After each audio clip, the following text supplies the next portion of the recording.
cada uno, primera parte. Segunda parte, dé como propuso en su corazón. Tercera parte, no con tristeza ni por obligación. Cuarta parte, porque Dios ama al dador alegre. El texto dice, cada uno dé como propuso en su corazón. Esto demuestra que la obra de generosidad, de caridad, la obra de las ofrendas, corresponde a todos los creyentes, individualmente y también independientemente de lo que otros sean. Es decir, aquí no se está importando quién es servidor, quién es anciano, no está importando quién es antiguo, no está importando quién es nuevo. Independientemente de quién sea, cada uno de. Eso por una parte, y por otra, dice, independientemente de lo que sea y también independientemente de lo que se dé. Es decir, cada uno dé. Yo debo dar, independiente de lo que el otro dé, de la cantidad que el otro dé o como el otro lo dé. Yo soy responsable de hacerlo. Para esto no hay manipulación ni tampoco hay coerción. Pablo no está haciendo una promesa en el sentido de que si yo doy, voy a recibir en forma multiplicada. De hecho, miren el versículo anterior, dice, el que siembra escasamente, también segará escasamente, el que siembra generosamente, generosamente también segará. Pablo no está aplicando a la ofrenda los principios de los bancos. Pablo está aplicando los principios de la siembra y la cosecha. Eso es importante. Con este versículo tumbamos el evangelio de la prosperidad, porque de hecho ellos lo usan para hablar de la prosperidad que hay cuando doy, pero en realidad está hablando es de que yo doy y voy a recibir, siempre voy a recibir, sí, pero no en forma multiplicada, porque pensemos como un campesino o un agricultor. Si yo siembro 10 semillas, ¿las 10 van a germinar? ¿No? Es muy poco probable que de 10 surjan 3. ¿Qué pasaría si yo soy agricultor y vivo de eso? Si yo sé que no todo lo que siembro surge, entre más siembre tengo más posibilidades de recibir, ¿sí me entienden? Es decir, si yo siembro 1000 semillas, es más probable que me surjan 700. Porque yo ya tengo la mentalidad de que no todo me va a surgir, no se me va a multiplicar. Yo no siembro 1000 semillas y me van a salir 10.000. Eso no tiene sentido, ¿ven? En cambio, si yo me dedico a esto y vivo de esto y siembro 5 semillas, voy a cosechar escasamente, ¿ven? Ese es el principio que se está enseñando. El problema de la mezquindad, es decir, de la facilidad de dar poco, o el problema del desgano de dar con tristeza, no se le carga la cuenta a toda la iglesia local. O sea, si alguno no da, no por ese alguno toda la iglesia es culpable de mezquindad, porque dice cada uno de. Cada cristiano, cada creyente, cada miembro, cada congregante es responsable de comprometerse a examinarse a sí mismo cómo está su corazón sobre este tema. Es responsabilidad de cada miembro congregante reflexionar sobre estos principios bíblicos. Y es responsabilidad de cada miembro congregante, en definitiva, dar.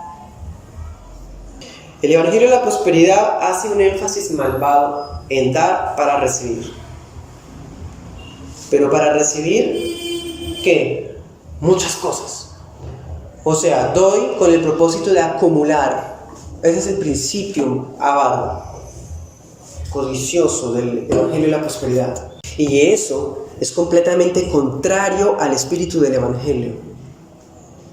Nunca jamás se enseña en los Evangelios ni en ninguna parte de las Escrituras la tendencia a acumular. Todo lo contrario, vemos en las Escrituras que todos los que prosperaban y habían acumulado, en realidad se deshacían de sus cúmulos para repartirlos a las personas y no tener a alguien de forma excesiva.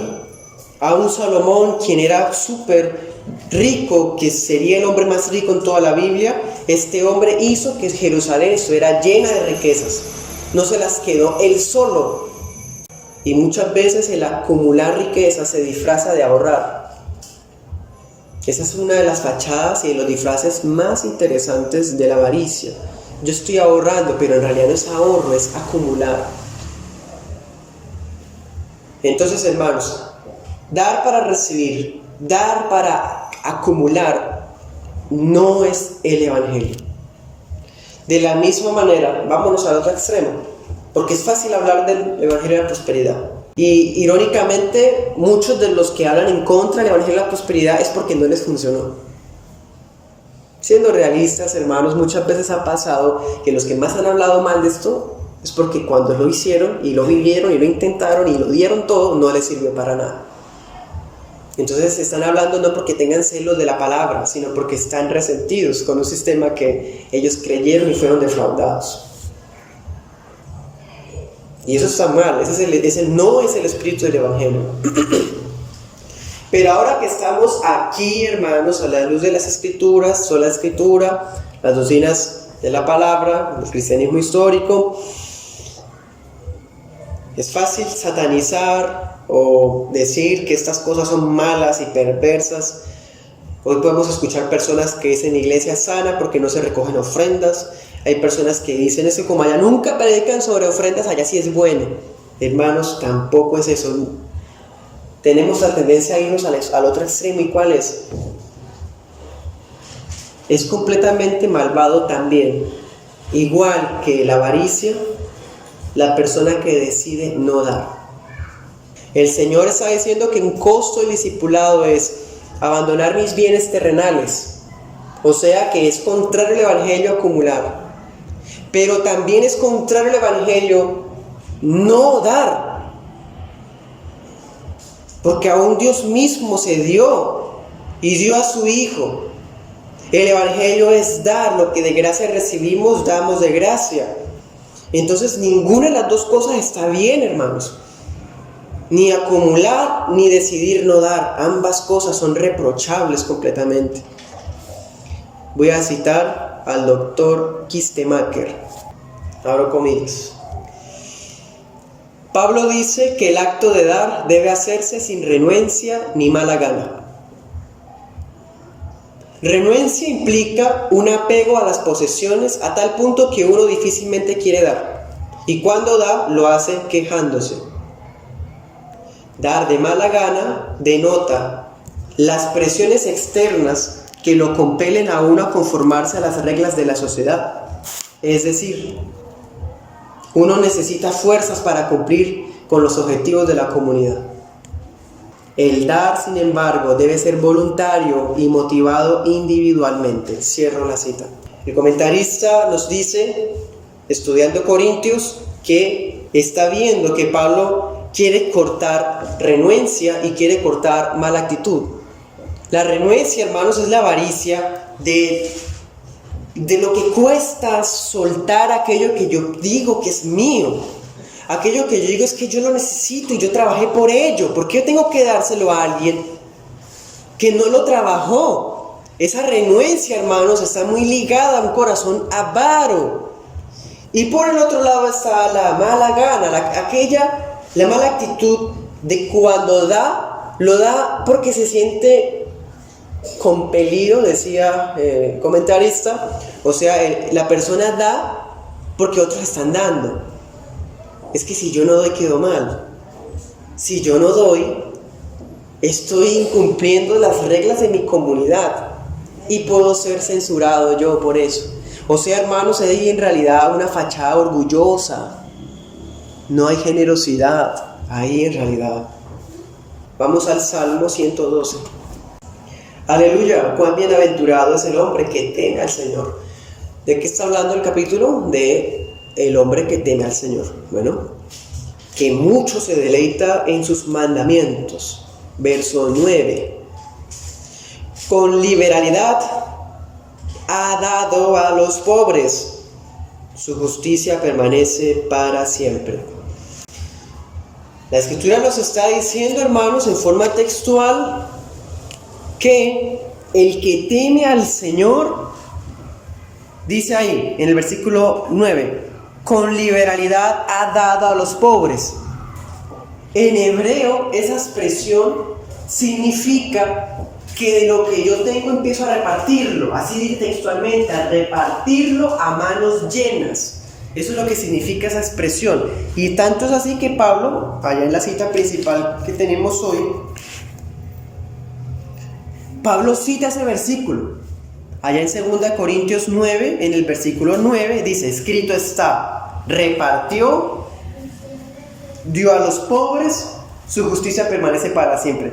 Pablo está citando el Salmo 112 para hablar del tema de la generosidad. Cuando uno hace una lectura simple de este texto, pareciera que estuviera diciendo Dios repartió, dio a los pobres, su justicia permanece para siempre. El pasaje está hablando de los santos, está hablando de los creyentes. Los creyentes reparten y la justicia de los creyentes permanecerá para siempre. El mundo y sus deseos pasan, pero el que hace la voluntad de Dios permanece para siempre. Entonces el pasaje está hablándonos efectivamente de los justos, de los que temen al Señor. O sea, nos está diciendo el Espíritu de Dios en Salmos y Corintios y en las palabras, que el que teme al Señor tiene una característica, es la generosidad. Pero hermanos, ¿dónde está la generosidad? ¿En dónde nace la generosidad? La generosidad ni siquiera nace en el bolsillo, ni siquiera nace en las manos. Vamos a Isaías 32:8. Pero el noble piensa con nobleza. Otras traducciones dice, el generoso piensa con generosidad, y por su generosidad o nobleza será exaltado. La generosidad nace en la mente. El generoso piensa en la generosidad y con base en eso que tiene ahí en su corazón, porque en la Biblia el corazón y la mente son una sola cosa.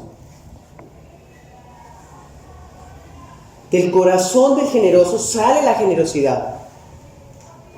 Es un árbol renovado, es un árbol regenerado. Un árbol bueno da un buen fruto y la generosidad es un buen fruto. En cambio, hermanos, un árbol malo, un corazón inconverso, no puede comprender la generosidad. El generoso piensa generosidades. ¿Y qué tipo de generosidades? El pastor y maestro Santiago 2:14. Hagamos lectura de ese texto, un texto memorable. Hermanos míos, ¿de qué aprovechará si alguno dice que tiene fe y no tiene obras? ¿Podrá la fe salvarlo? Y si un hermano o una hermana están desnudos y tienen necesidad del mantenimiento de cada día, y alguno de ustedes les dice, vayan en paz, caliéntense y sáciense, pero no les dan las cosas que son necesarias para el cuerpo, ¿de qué aprovecha? Así también la fe, si no tiene obras, está completamente muerta. Versículo 18, pero alguno dirá, tú tienes fe y yo tengo obras. O sea, yo creo y no tengo que dar. Yo tengo la sana doctrina, yo me sé las doctrinas de la gracia, yo estoy reformado. Yo no tengo nada que ver con el evangelio de la prosperidad. Muéstrame tu fe sin tus obras y yo te mostraré mi fe por mis obras. ¿Tú crees que Dios es uno? Bien haces, también los demonios creen y tiemblan. Pero ¿quieres saber, hombre vano, que la fe sin obras está muerta? La fe es viva cuando está acompañada de buenas obras. Irónicamente, hermanos, sucede que una de las señales principales de que la persona ha comprendido el evangelio, de que la persona realmente ha sido transformada desde su interior, es la generosidad. Un hermano sabe miren que los énfasis son los siguientes siempre, ¿no? Dice, desnudez o mantenimiento, o sea, vestido y comida. Está hablando de esas dos cosas. Dios no nos ha prometido nada más. Dios lo único que nos ha prometido es que nos va a vestir y nos va a recomer. Eso es San Mateo. La promesa de Dios es esa. Y fíjense que habían hermanos que les estaba faltando. O sea, Dios va a proveer esas dos cosas. Lo promete. Y nosotros vamos a hacer medios para lograr eso en algunos hermanos. Pero había unos hermanos que sencillamente estaban decidiendo no ser parte de eso, pudiendo ayudar. Entonces un hermano resulta que tenía su ropita, y también se habla de la falta de mantenimiento de cada día. Y resulta que ese hermano sabía y sabe el estado de esta familia y no hace nada, hermanos. ¿Qué tipo de fe es esa? Esa fe es muy extraña, esa fe es, hermanos, es una farsa. Santiago está exhortando, hermanos, a la iglesia, no puede pasar eso. Dios nos prometió proveernos del vestido y de la comida a todos nosotros. Les soy franco con eso, hermanos. Yo no recuerdo personalmente, no recuerdo una promesa divina que incluya las deudas, que incluya estudiar, que incluya otras cosas, sí. No lo recuerdo. Quizá usted sí, pero yo no. Pero Dios se ha prometido el satisfacer nuestras necesidades más fundamentales. ¿Y cuáles son? Esas dos. Si a un hermano le hace falta esas cosas, yo, en el nombre de Jesús, y Dios mismo estará actuando en favor de su hijo a través de mí, que soy otro hijo. Esa es la iglesia, hermanos. Entonces estamos hablando en el contexto de la iglesia local. Porque yo, ¿cómo voy a saber de la necesidad de los hermanos de otro municipio? ¿O cómo voy a satisfacer la necesidad de los hermanos de otro municipio cuando en los de mi propia iglesia local hay también necesidad? Un esposo debe proveer para las necesidades de su propia casa y preocuparse primeramente por llenar su propia nevera, la nevera para su esposa, la nevera para sus hijos, antes que llenar la nevera del vecino. Lo mismo ocurre con nuestra membresía. Debemos satisfacer especialmente las necesidades de nuestra iglesia local. Eso por una parte. Ahora pensemos de otra manera. Un hermano de la iglesia se acerca a usted y le dice de la falta de esas dos cosas. ¿Qué debo hacer? Mateo 5:42. Vamos rápidamente. Al que te pida, dale. Al que quiera tomar de ti prestado, no se lo niegues. Y al que quiera tomar de ti prestado, no, yo la otra vez le presté y esa persona me hizo esto. Yo, no, conmigo no tengo, qué pena. No, eso no es cristianismo. ¿Se dan cuenta, hermanos? Entonces, por una parte, yo lo sé, lo noto, por la otra no sabía y me contaron, entonces yo debo ayudar. Pero ahora surge otra pregunta, hermanos. Yo voy a aprovechar esta predicación para resolver esto. ¿Cuál es nuestra obligación frente a la caridad? Afuera. Frente a una pareja que esté mendigando en la calle. Y nosotros vamos pasando. ¿Acaso no dice el Evangelio al que te pida dale? Eso no me incluye a mí también ayudar a las personas que me extienden la mano en la calle para que yo les dé alguna moneda. O a aquellas personas que se suben al bus para vender sus productos. Me compele a mí, con base en Mateo 5:42, la obligación de ayudar siempre. Cuando el Señor está diciendo cualquiera, está diciendo realmente cualquiera en todo el universo, hermanos.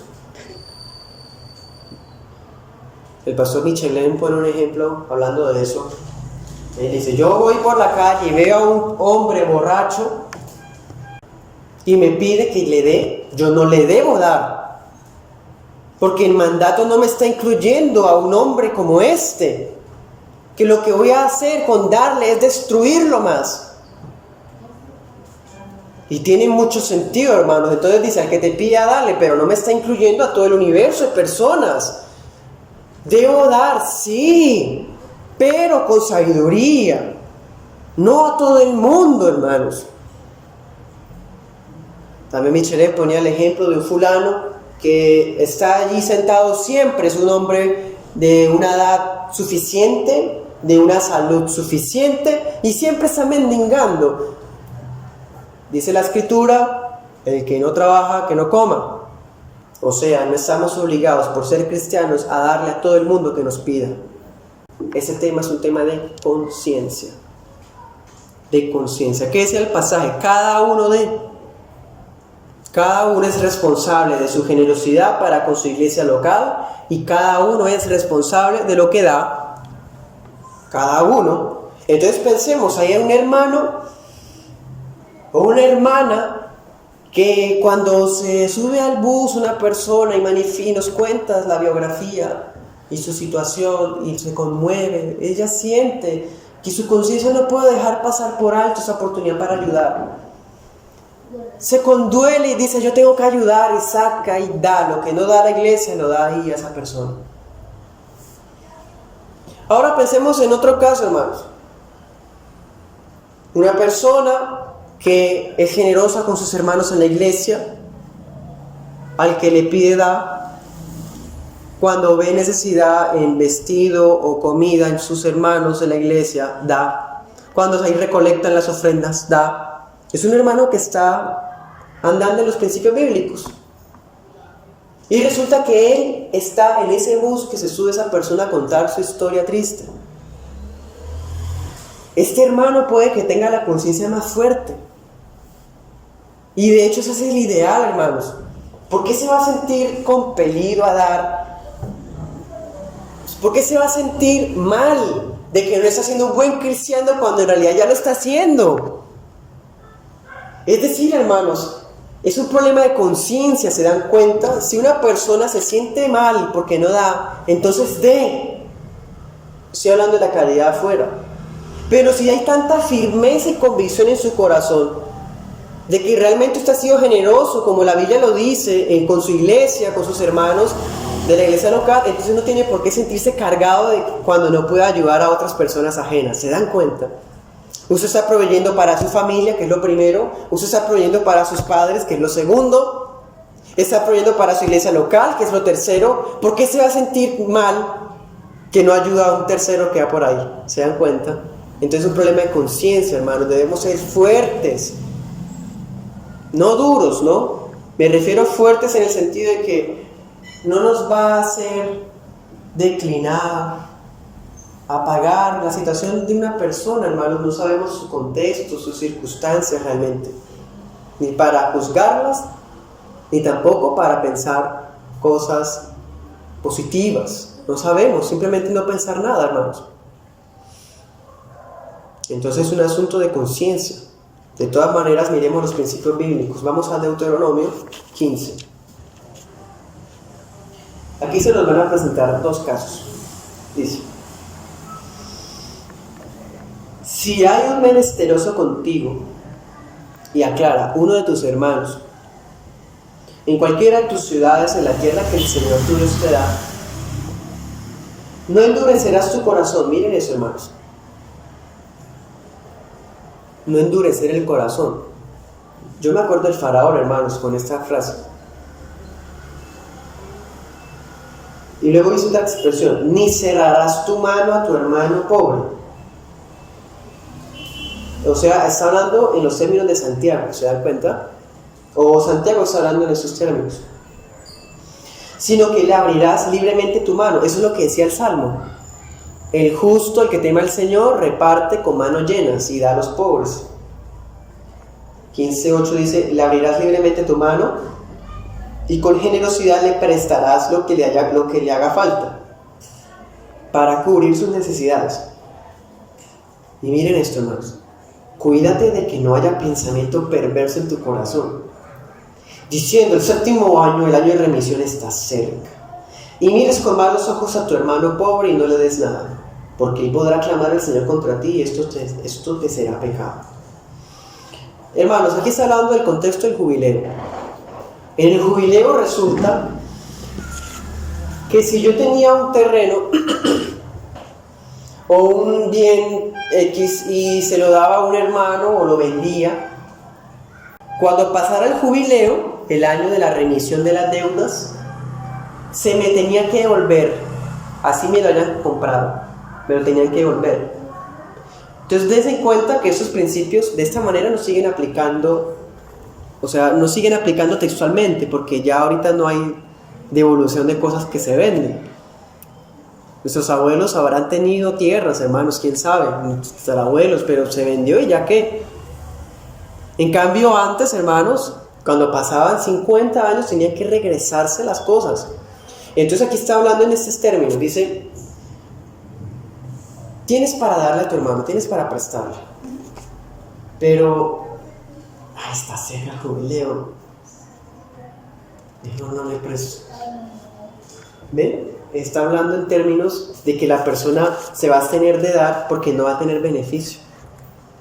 Estaba buscando tener una ganancia, pensemos un interés. Bueno, y sigue la cita allá en Deuteronomio 5, dice, con generosidad le darás, ¿y qué dice? Y no te dolerá el corazón. Cuando le des, el Señor también nos examina. Ya que el Señor tu Dios te bendecirá por esto en todo tu trabajo y en todo lo que emprendas. El Señor te bendecirá, es una promesa, hermanos, cuando cubrimos, dice la Biblia de las Américas, las necesidades de los hermanos pobres, entendiendo pobreza por lo que decía ahorita, falta de vestido, falta de mantenimiento diario. Bueno, porque nunca faltarán pobres en tu tierra. ¿Eso también es una promesa? Hermanos, siempre van a haber pobres, incluso entre el pueblo de Dios. Eso suena difícil. Hoy día, hermanos, usted puede encontrarse a creyentes que afirman aferrarse al evangelio de la prosperidad y decir, es que yo no acepto esa mentalidad de esclavos. Ahí sí hablan de mentalidad de esclavos. Es que yo soy un hijo del rey, por lo tanto Dios nos ha llamado a prosperar. Yo no amo la escasez, yo no amo la pobreza. Ustedes que hablan mal del evangelio de la prosperidad es porque no tienen mentalidad de reino. Y en fin, hermanos, ustedes ya sabrán y habrán escuchado esas falacias. Pero el Señor está diciendo, siempre habrán pobres en tu tierra. Por eso te ordeno diciendo, con liberalidad abrirás tu mano a tu hermano, al necesitado y al pobre en tu tierra. ¿Sí? Es como si Dios permitiera que haya pobreza en la iglesia, o en las iglesias, más bien, para probar la generosidad de la iglesia. Es como si Dios permitiera que hubiese escasez en la tierra para probar el corazón, si es endurecido, si es cerrada la mano, son las expresiones que se usan acá, si duele el corazón al dar, en fin. Versículo 12, aquí está el otro caso. Si un hermano tuyo hebreo o hebrea, sí, tanto hombre como mujer, te es vendido, te servirá por 6 años, pero al 7º año lo pondrás en libertad. Sí, eso es lo del jubileo, está hablando del jubileo. Cuando lo libertes, no lo enviarás con las manos vacías, ¿sí? O sea, cuando pasaran los 7 años de servicio, tenía que indemnizarlo, o tenía que liquidarlo más bien, y darle mucho, hermanos. Dice en el versículo 14, le abastecerás libremente de tu rebaño, de tu era, de tu lagar, le darás conforme te haya bendecido el Señor. 18. No te parezca duro cuando lo dejes en libertad, porque Él te ha dado 6 años con el doble del servicio de un jornalero. El Señor tu Dios te bendecirá en todo lo que hagas. Nuevamente la misma promesa. Fíjense que cuando dice, el Señor te bendecirá en tu trabajo, el Señor te bendecirá en todo lo que haces. ¿Por qué? Porque Dios es generoso. Y está viendo que en un hijo suyo está viendo la misma actitud que hay en el Señor. Entonces por eso el Señor lo bendecirá, pero ese bendecirá no es acumular riquezas.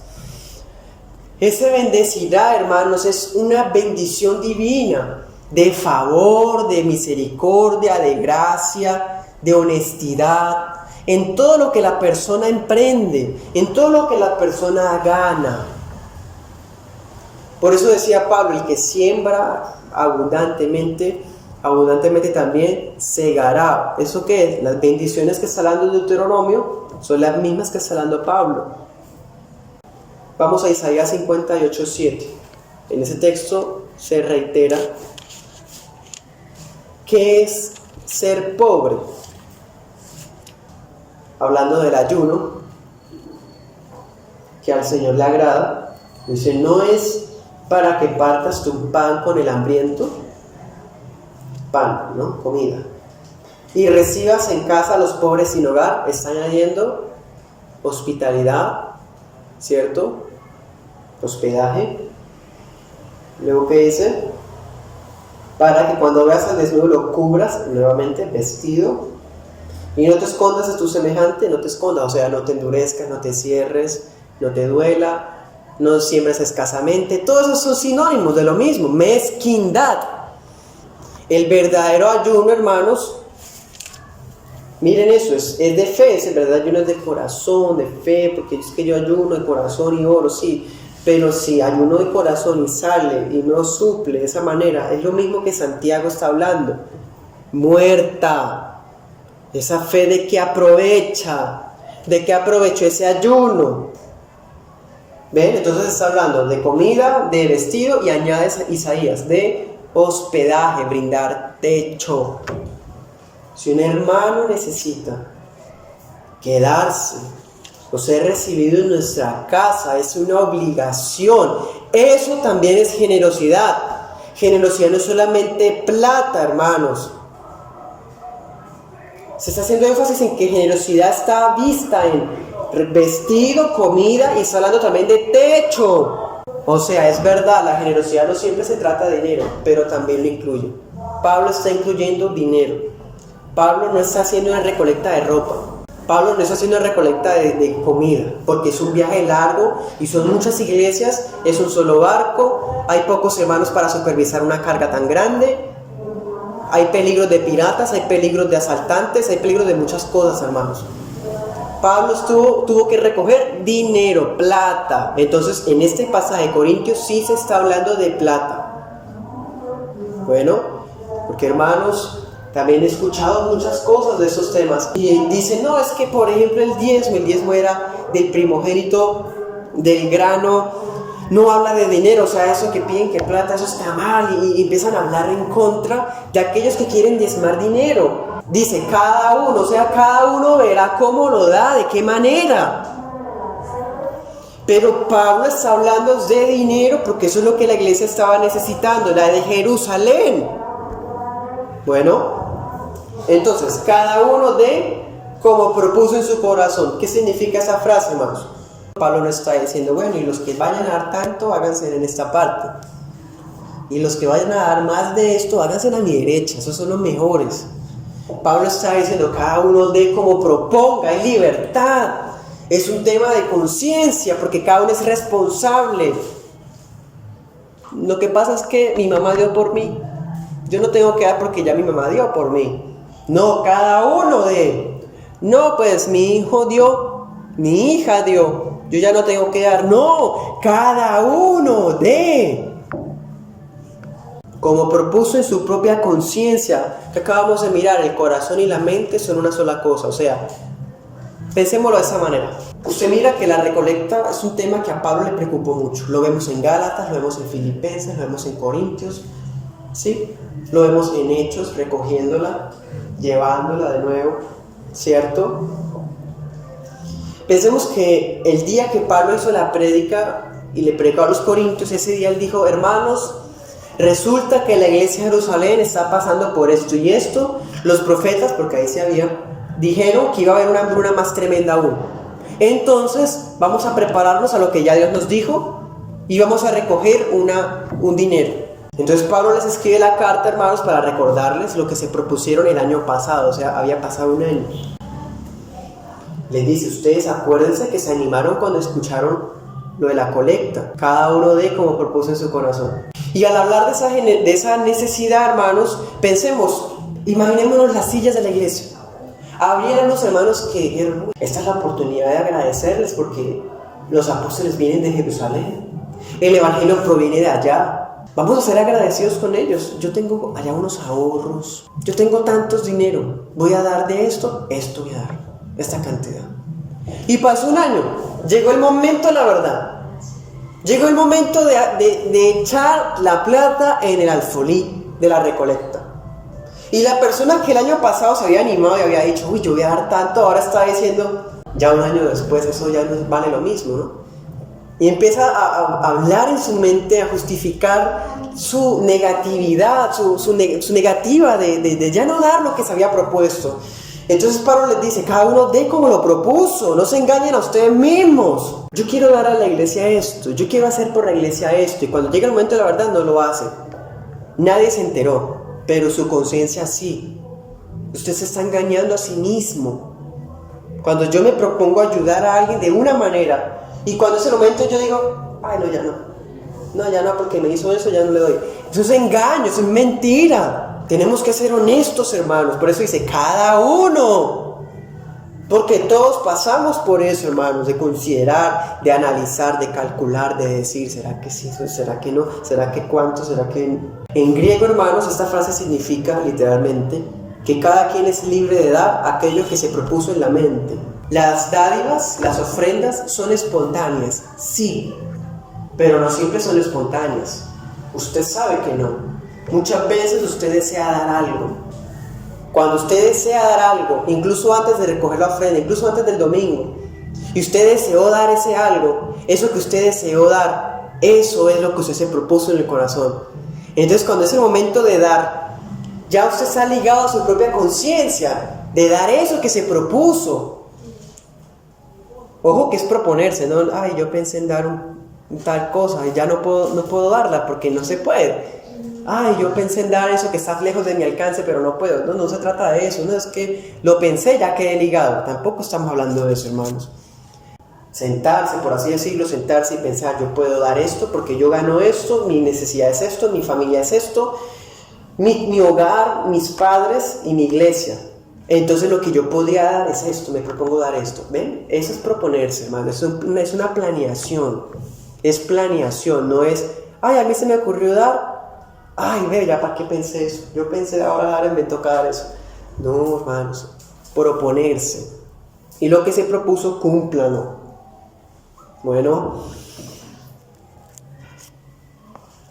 los corintios, hermanos, supieron de la recolecta y los hermanos se lo propusieron. ¿Y saben qué? Todos cumplieron. La iglesia que más se destacó en esa recolecta fue la de Filipenses. Esos hermanos, ya lo hemos visto, eran los de Macedonia. Tenían una pobreza. Según de Corintios 8, versículo 1, dice, hermanos, asimismo les hacemos saber la gracia de Dios que se ha dado a las iglesias de Macedonia. O sea, la capacidad de dar es gracia de Dios, es un don. Porque en las grandes tribulaciones con que han sido probadas, la abundancia de su gozo y su profunda pobreza abundaron en riquezas de su generosidad. Doy testimonio de que con agrado han dado conforme a sus fuerzas y aún más allá de sus fuerzas. Versículo 4. Pidiéndonos con muchos ruegos que les concediéramos el privilegio de participar en este servicio para los santos. Hermanos, los pastores, cuando nos encontramos con este tema, tenemos la costumbre, quizás sea mala o quizás sea buena, de todas maneras vemos que Pablo también la tuvo y la tuvo también los santos de aquí. ¿Y cuál fue? Decirle a los hermanos, no den. No den tanto. Ustedes tienen mucha pobreza, mejor no lo hagan. Eso es una actitud pastoral que es sana. Pero es sana también la actitud de los macedonios. ¿Cuál fue? Por favor, déjennos participar. ¿Ven? No, pues el pastor me dijo que no diera. El pastor dijo que ya lo que yo iba a dar, ya lo suplieron. Pues no, ya no me desligué en mi mente. Claro, hermanos, ningún pastor bíblico pretende que la persona dé más allá de lo que puede, nunca. De hecho, como hemos visto, es una señal negativa de que haya un predicador que exija montos específicos. Eso está mal. O que coercione o manipule, eso está mal, grave.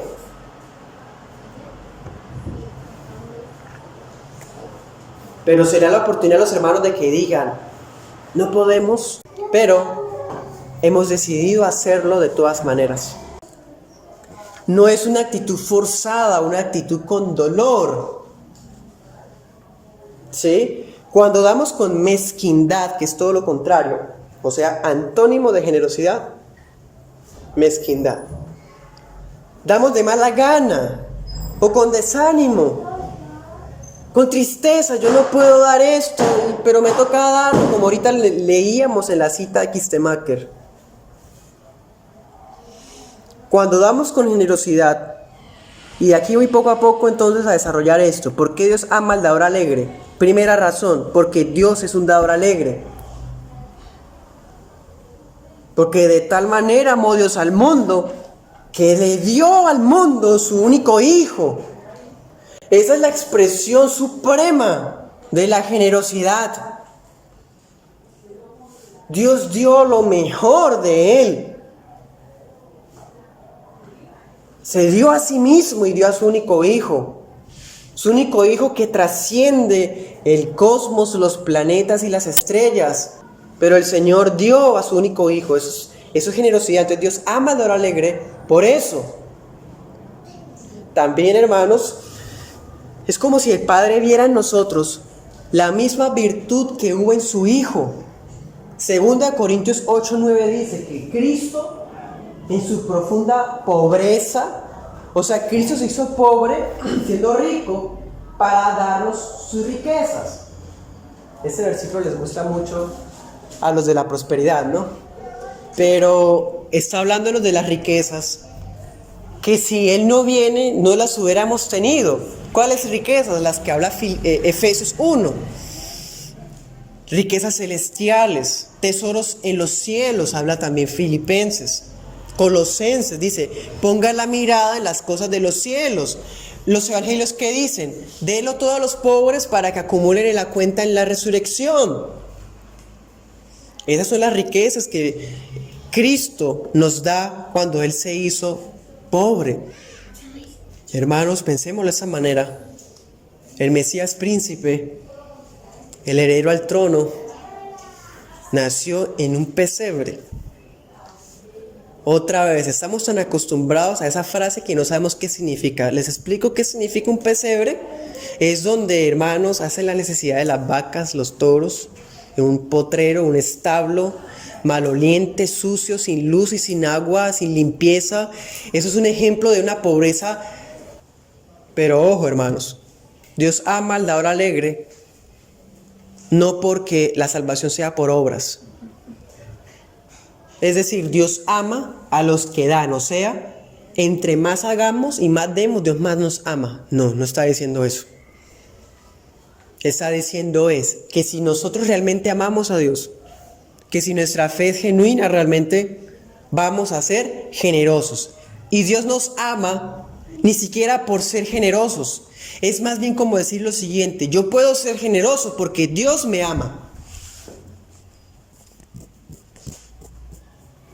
Y he alcanzado a comprender por lo menos una partecita de ese amor que me extendió a mí. Por eso puedo ser generoso y quiero serlo. La generosidad está basada en la gracia del Padre, porque ¿qué decía ahorita en 2 Corintios 8? Que la gracia de Dios actuó en la iglesia de Macedonia, o sea, es por gracia. También la gracia se funda en la obra de Jesús. Imitamos a Cristo cuando somos generosos. Y tercero, hermanos, bueno, hemos visto muchas otras cosas más, ¿no? Como el que teme al Señor reparte y da, el generoso piensa generosidades. Hemos visto varios detalles, hermanos. Pero voy sin mencionando lo que considero más fundamental. ¿Qué dice 1 Corintios 13:3?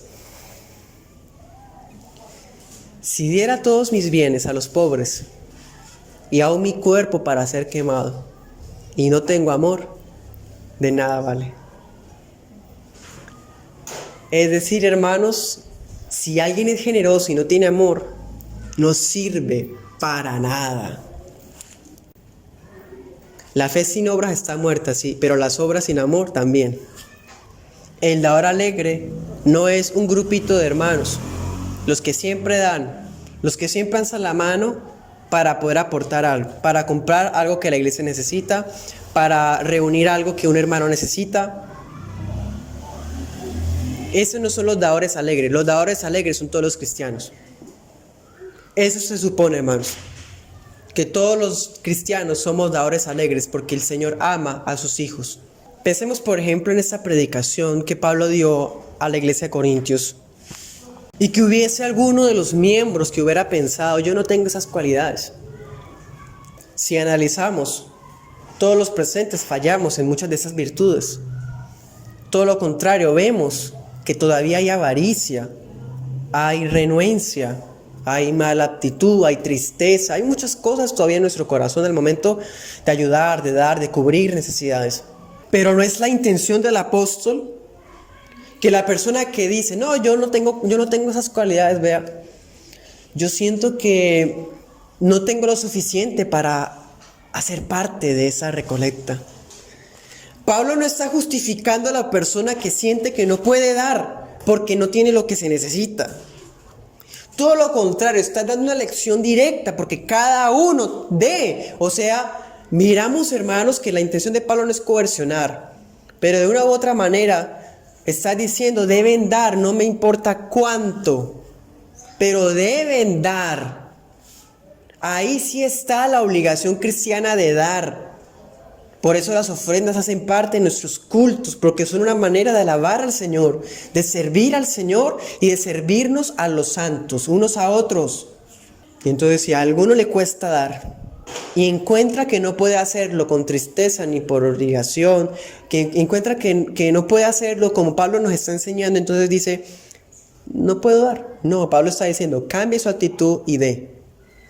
Que Dios salve por obras no significa que Dios nos ame conforme a lo que damos. O sea, si yo doy tanto, Dios me ama conforme yo dé. Y entre más dé, Dios más me ama. No, hermano, no está hablando de eso. Eso sería un mensaje diabólico completamente. Todo lo contrario, vemos la generosidad refleja al Padre, refleja al Hijo, y más de eso, la generosidad hace parte de nuestra adoración, porque la adoración no es solamente cantar, la adoración no es solamente, hermanos, tener una actitud mansa al escuchar la predicación. La adoración también incluye llevar ofrendas a la iglesia y ayudar a las necesidades de mis hermanos. Hebreos 13:16. Ofrezcamos a Dios por medio de Jesús sacrificio de alabanza. Fruto de labios se confiesa en su nombre. Y de hacer el bien y de la ayuda mutua, no se olviden, porque de tales sacrificios se agrada a Dios. Algunos han dicho, nosotros no hacemos sacrificios. No es cierto, sí los hacemos. Pero los sacrificios no son esfuerzos sobrehumanos. Los sacrificios que está hablando aquí la palabra son los holocaustos. Esos no los hacemos. Pero ¿qué tomó el lugar de los holocaustos? La alabanza. ¿Qué tomó el lugar de los sacrificios? Las ofrendas. La ayuda mutua. Esos sacrificios el Señor se agrada de ellos. Y para terminar, hermanos, vamos a Hechos 10:4. Un ángel se aparece a Cornelio. ¿Qué quieres, Señor?, le pregunta a Cornelio. Y el ángel le dice, tus oraciones y tus limosnas han ascendido como memorial delante de Dios. Ahora, versículo 31. Cornelio, tu oración ha sido oída y tus obras de caridad han sido recordadas delante de Dios. Hermanos, como a Dios le agrada esos sacrificios, el Señor no se va a olvidar de lo que hemos dado cuando lo hemos hecho con generosidad, sino que Él también promete que se acordará de eso para darnos una bendición en el momento preciso. Y esa bendición no necesariamente es económica, porque aquí no le llegó dinero a Cornelio. Le llegó el mensaje del Evangelio a Cornelio. Porque ese hombre, a pesar de no saber nada del Evangelio, estaba siendo generoso con los judíos. Tampoco significa que entonces Cornelio haya comprado a Dios con eso, hermanos. Es solamente una señal de que la generosidad caracteriza a los hijos de Dios, y donde sea que estén, Dios se va a acordar de lo que dan para, hermanos, retribuirles, porque el que siembra generosamente también va a cosechar.